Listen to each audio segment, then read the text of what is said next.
السلام عليكم ورحمة الله. النهاردة ان شاء الله حبايبي هنعمل كبدة اسكندراني.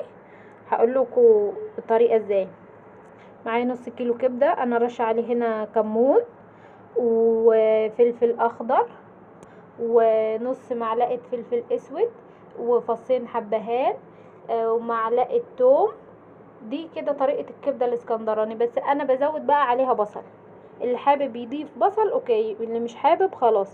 فهنبدأ ان شاء الله. اول حاجة هنضيف البصل يتشوح شوية.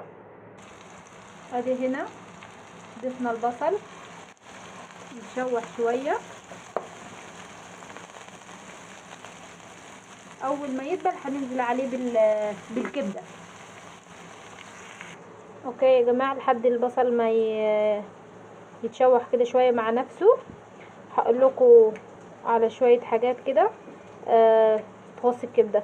لما تيجي اول حاجة تقطعيها تجمديها شوية في الفريزر. اوكي، وده عشان تتقطع معاكي بسهولة. دي حاجة. ولما بنيجي نعمل الكبدة الاسكندراني بتبقى كل مكوناتها ني في ني. زي ايه؟ بضيف اول حاجة الكبدة اشوحها، وبعدين احط عليها الفلفل الاخضر وبعدين الثوم والبهارات واقلبها وبتستوي بقى، وخلاص على كده تستوي. لكن انا هنا بزود البصل، فاللي حابب يضيف يضيف، اللي مش حابب خلاص. بس انا بقول لكم الطريقة، بس انا بحب عن نفسي اضيف فيها البصل، بحس بيديها تيست حلو قوي. يا جماعة البصل اتشوح معايا، خد لون بسيط. هنزل عليه بالكبدة على طول اهو زي ما انت شايفة كده. لو تلاحظي انا ضفت هنا الليمونة، هي مش اساسي بس انا بخليها يا دوب تاخد تشويحة معاها وبشيلها. مش عايزة اقول لكم على الريحة تجنن. اوكي، بنزل برضو على طول بالفلفل الاخضر، ما بستناش،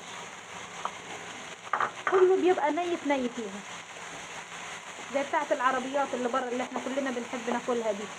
بس الانضف طبعا ان انت تعمليها في البيت. وبرضو هنزل بمعلقه الثوم.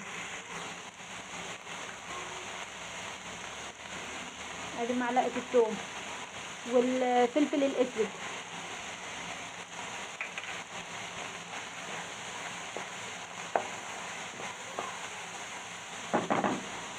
بعد كده نسيبها بقى نكمرها كده شويه بغطا ونسيبها مع نفسها.